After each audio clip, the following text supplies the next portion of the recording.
Octavo episodio. La época de la fragmentación.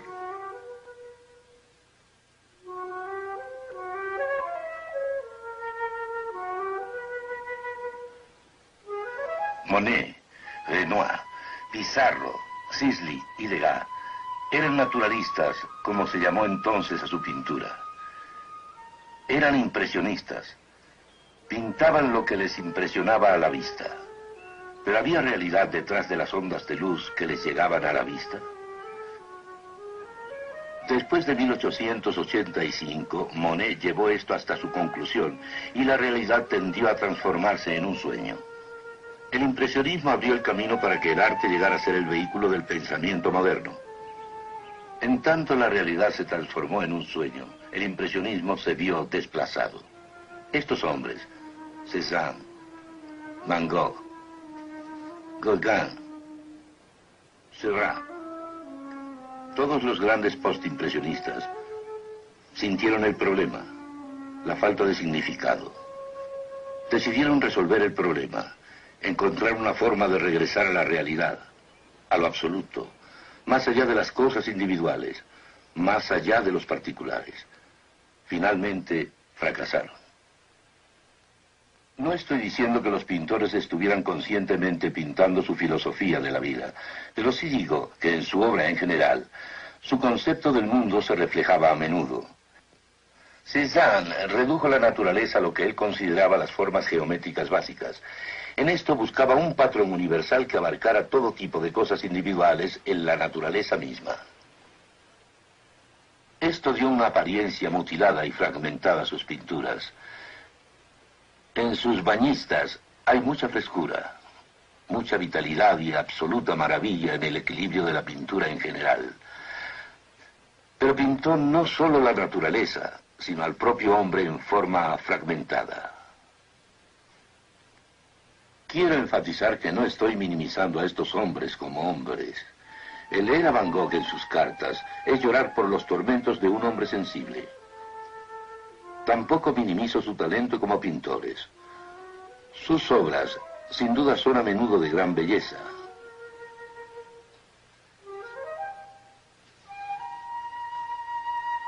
Pero su arte sí llegó a ser el vehículo del concepto que tenía el hombre moderno sobre la verdad quebrantada en la vida. La pintura pasó de la unidad a la fragmentación, al igual que la filosofía. En 1912, Kandinsky escribió un artículo diciendo que, al ver que la antigua armonía, que era una unidad de conocimiento, se había perdido, existen dos posibilidades únicamente: extrema abstracción o extremo naturalismo. Ambas, decía, eran iguales. Con esta pintura, el arte moderno apareció. Picasso lo pintó en 1907 y lo llamó Las damiselas de Avignon. Une así la fragmentación de Cézanne con el concepto de Gauguin sobre el noble salvaje, empleando la forma de las máscaras africanas que eran populares en el círculo del arte parisino de esa época.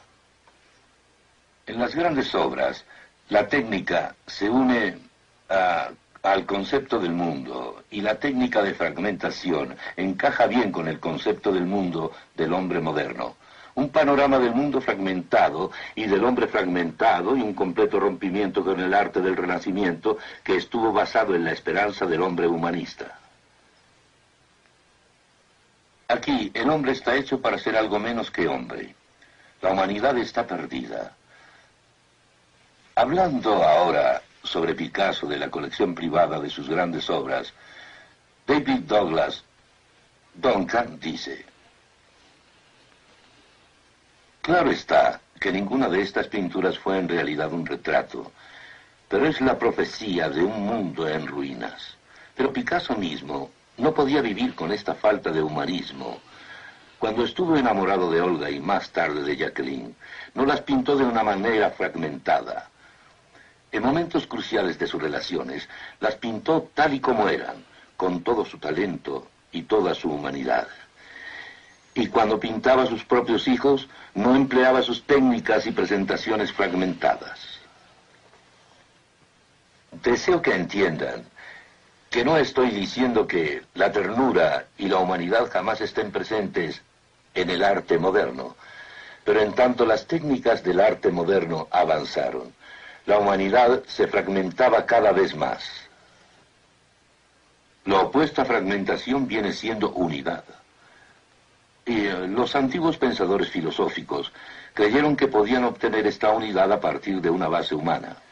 Y luego se olvidaron de esto, y el pensamiento moderno ha aceptado la fragmentación como un fracaso, en realidad un fracaso que la mentalidad humana, partiendo de ella misma, no puede obtener una unidad de ideas y de vida. Por unidad entendemos que es lo que incluye todas las ideas y todo en la vida. Y esto puede obtenerse, claro está, si Dios ha hablado y no ha permanecido silente, y al brindarnos los hechos que el hombre no encontraría por sí mismo. Entonces hay unidad, dentro de la cual está toda esa maravillosa diversidad que el hombre puede estudiar, y en donde tiene un lugar unificado, ya sea en el conocimiento o en los valores, en la vida. Fue el dadaísmo el que llevó el concepto de que todo es una cuestión de azar, a su lógica conclusión de la absurdidad última de todo, incluyendo la humanidad. De Marcel Duchamp, el desnudo descendiendo por la escalera. Duchamp quizá entendió con más claridad y con conocimiento lo absurdo de todas las cosas, incluyendo al hombre, en base al concepto del mundo del hombre moderno. Él llevó la fragmentación aún más lejos. El ser humano desapareció por completo. Él creía que lo absurdo de todas las cosas incluía lo absurdo del arte en sí. Este es un ejemplo de sus obras. Tomaba cualquier objeto a la mano y simplemente lo firmaba. Los filósofos, a partir de Rousseau, Kant, Hegel y Kierkegaard en adelante, han olvidado la esperanza de una unidad de vida y de conocimiento y han pasado a un concepto fragmentado de la realidad. Luego, los pintores pintaron de esa manera. Sin embargo, los artistas, siendo hombres sensibles, rápidamente llegaron a entender cuál iba a ser el final de este concepto, y este era que todas las cosas son absurdas.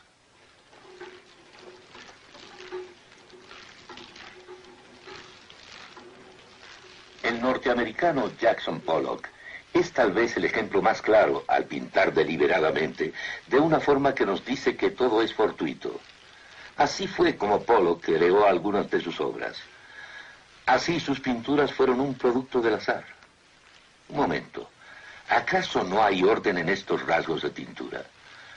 Sí, porque verán, no era en realidad el azar el que daba forma a sus lienzos. El universo no es un universo fortuito, tiene un orden. El movimiento de esta lata de pintura que se columpia sigue el orden del universo en sí. Este no es lo que estos pintores dicen que es. Fue una filosofía humanista en bancarrota que primero enseñó que la razón conducía al pesimismo y el optimismo solo se puede encontrar en el área de la sinrazón. Esta básica idea se filtró directamente en el arte, y luego en la música clásica, y luego en la música popular.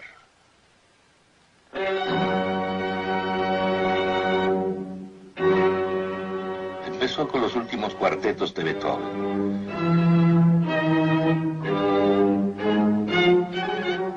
No es que sean modernos, pero fue un cambio de la música anterior.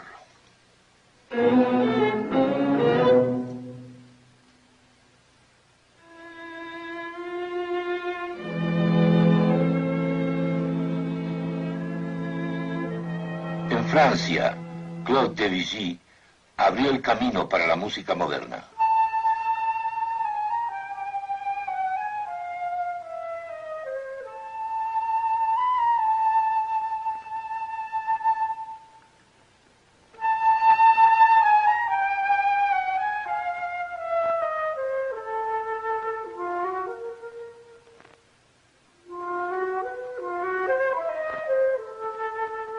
Muchos de nosotros sentimos una profunda admiración por su música y en verdad la disfrutamos mucho.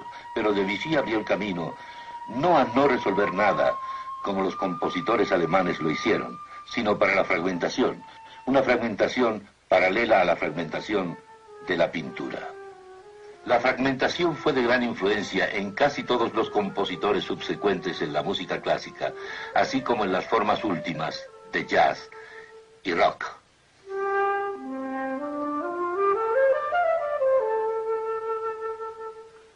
En Alemania, después de Beethoven y sus cuartetos, vinieron Wagner y Mahler. Luego Schoenberg, con su escala de 12 tonos.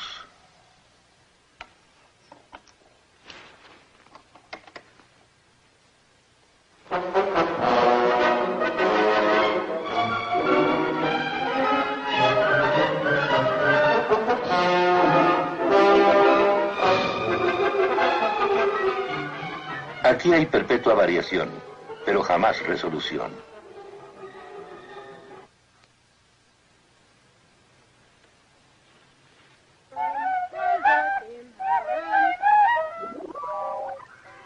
Este es Karlheinz Stockhausen.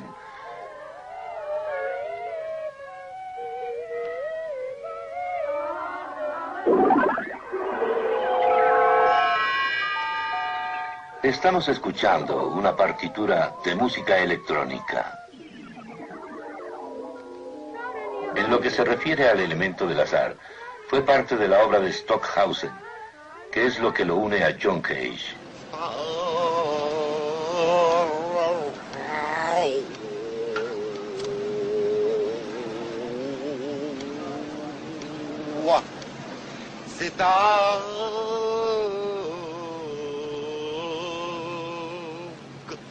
Cage pensaba que el universo era un universo aleatorio. Para expresar esto produjo música al azar.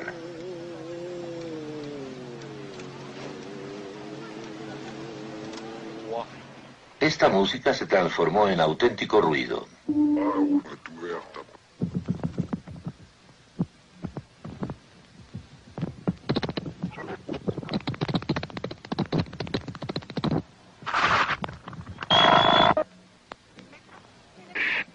Significativamente, intituló a esta composición Música para Marcel Duchamp.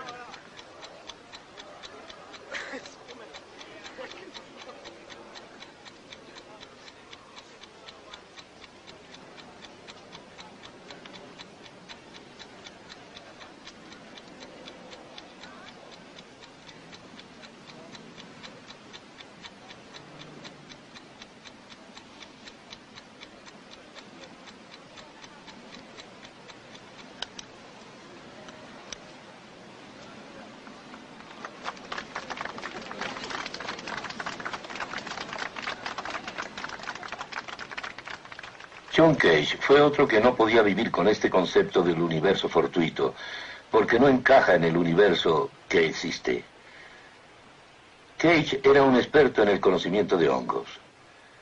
Él mismo dijo: llegué a estar consciente de que si acercaba los hongos al espíritu de mi operación aleatoria, yo moriría pronto.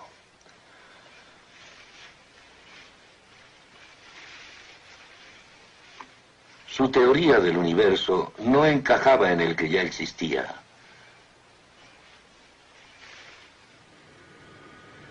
¿Por qué el aeroplano está cuidadosamente hecho y ordenado y lo que Cage produjo es puro ruido? Porque el aeroplano debe volar en el universo que existe, y hay un orden de líneas de flujo en el universo que existe.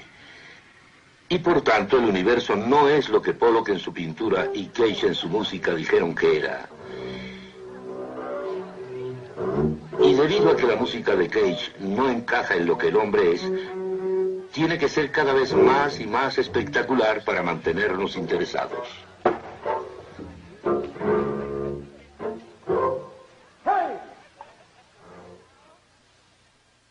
Qué contraste con Bach, que tuvo mucha diversidad y además gran resolución.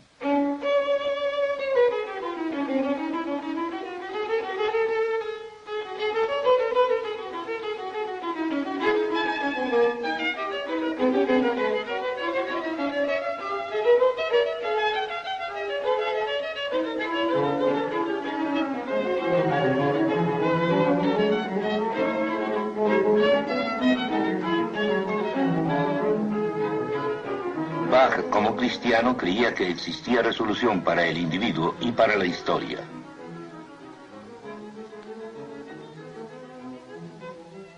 En tanto la música que aportó la doctrina bíblica de la Reforma fue influenciada por aquel concepto del mundo, así el concepto del hombre moderno da forma a la música moderna.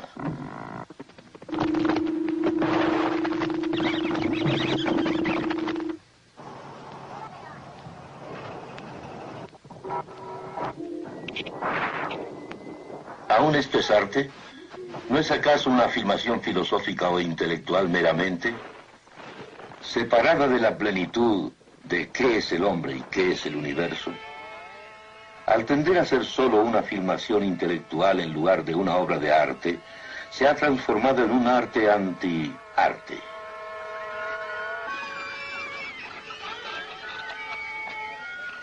Después de la filosofía, el arte y la música, la poesía, la novela y el drama llegaron a ser el vehículo de estas ideas. En el mundo de habla inglesa, The Wasteland, El Páramo, de T.S. Eliot, se presentó primero. Le prince d'Aquitaine la tour abolique. These fragments I have shored against my ruin. Why then I'll fit you. Hieronymo's mad again. Data, Dayadvam, Damyata. Shanti, Shanti, Shanti. Como ven, adapta un mensaje fragmentado a una forma fragmentada de poesía. En cuanto Picasso abrió el camino para un concepto fragmentado de vida en las damiselas de Aviñón, también la moderna poesía fragmentada en el mundo de habla inglesa comenzó con El Páramo de Eliot. Luego, Eliot se convirtió en cristiano y su forma de escribir varió de la de El Páramo. Más y más, la filosofía se expresaba no como enunciados formales de filosofía como tales, sino más bien en la novela y otras formas de arte. Sartre escribió Náusea, Camus, El extranjero y La peste, y Simone de Beauvoir, L'invité, la invitada.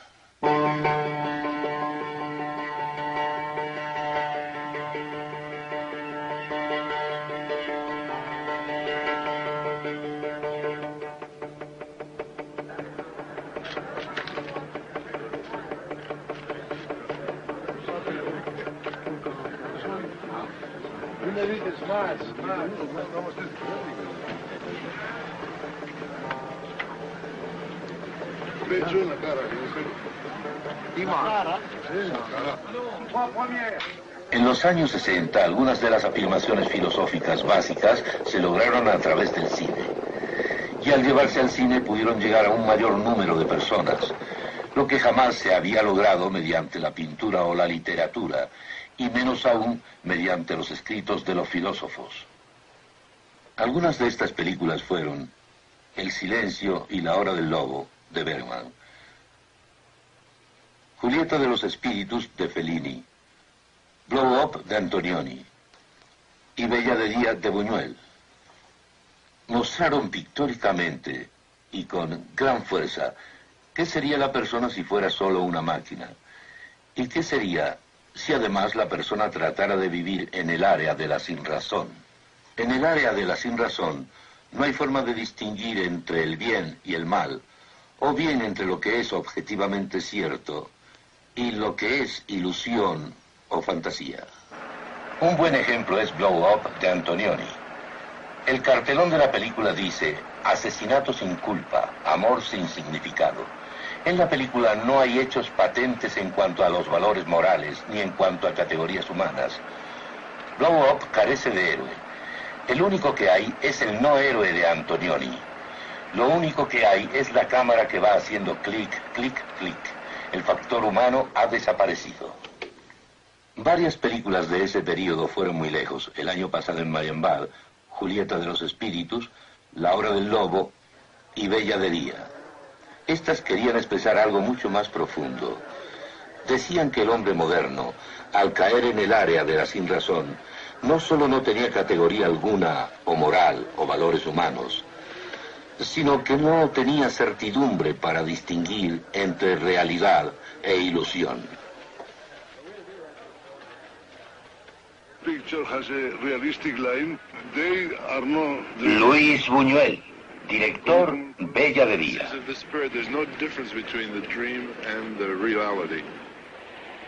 Federico Fellini, director de Satiricón.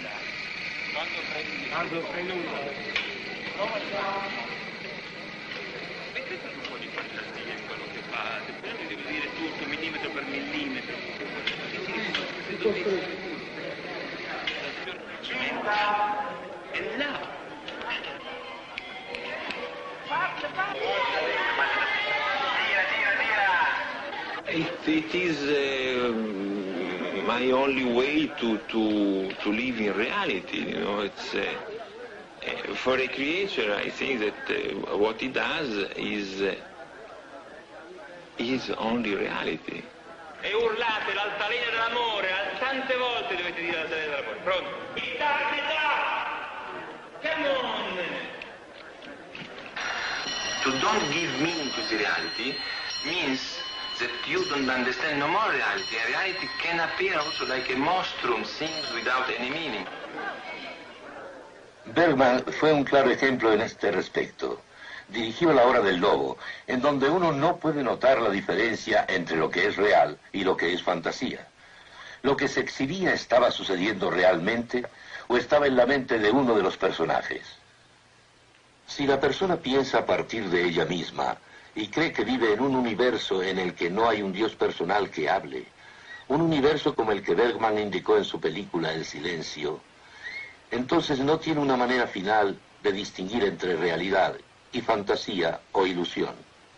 Pero Bergman, como Sartre y Camus y los demás, no pudo vivir de acuerdo a su propia posición, y por lo tanto, la música de fondo de la película El Silencio son las variaciones de Goldberg para Bach. Bergman dijo, hay una pequeña parte sagrada en el ser humano, en donde la música habla. Bergman dijo también que mientras estaba escribiendo el guión para la película El Silencio, tenía puesta la música de las variaciones de Goldberg para Bach en su casa, y esta música interfirió en lo que estaba siendo preparado para la película.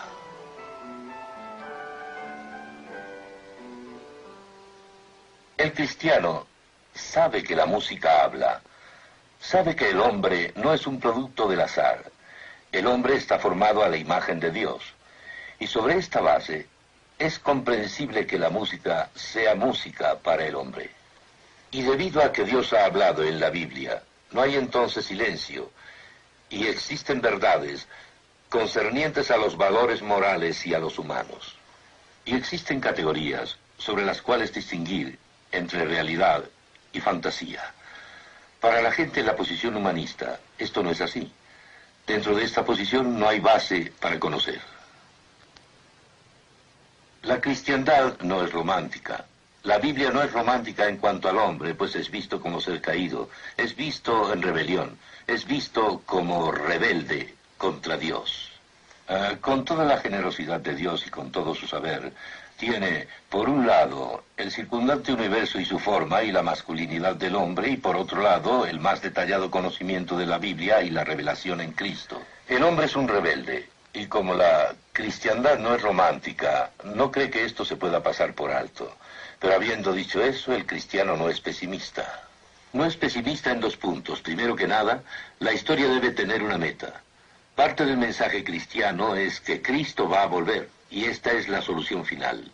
Pero cada cristiano que en realidad entienda las Escrituras, al igual que cada generación, está esperando, luchando y tratando de hacer todo lo que puede, no solo para que los individuos se conviertan en cristianos, sino para que la cultura sea afectada por estos individuos cristianos.